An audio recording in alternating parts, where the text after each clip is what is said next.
For decades, it seemed like Americans had a love affair with indoor shopping malls, so companies kept building them. But one expert says the indoor mall is no longer the king of shopping. I'm joined by Eugene Fram, an Emeritus Professor of Marketing at RIT and an expert on the retail field. Eugene, you say the U.S. has been over-malled for several decades now. Yes, if you take a look at the square footage of retail space, you find in the late 80s, early 90s, there were something like 16 square feet of retail space per capita. That has gone up to, just before the recession, of course, to about 20 square feet of retail space per capita. That's a nice 25% increase for each of us. So I think we're clearly over-malled in the United States today, and I think there's general consensus on that.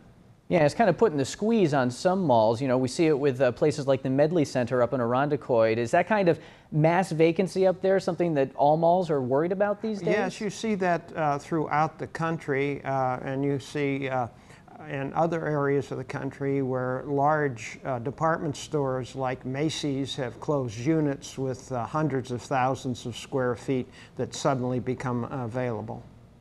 It seems like, one of the reasons for this might be that more and more people are headed to these open-air strip malls that are being built all over.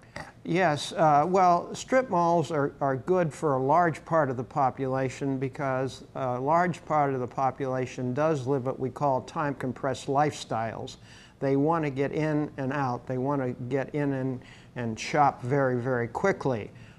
This was emphasized yesterday in the New York Times, an article about a J.C.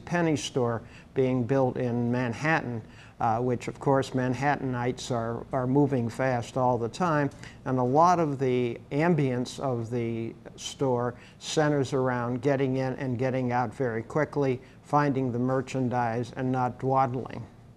Well, if this outdoor shopping trend continues to kind of pull people away from the indoor shopping, what are we going to see happen to all of the mall space that's just still sitting there? Well, there are a lot of studies that have been done on that, and some of it is being turned into factories, some is being used by educational institutions, others are being used by governmental agencies. There's a wide variety of uses that are taking place with these empty mall spaces. Something to think about the next time we head out to do our shopping. Eugene Fram, Professor Emeritus from RIT, thanks for coming in today. I'm delighted to meet with you.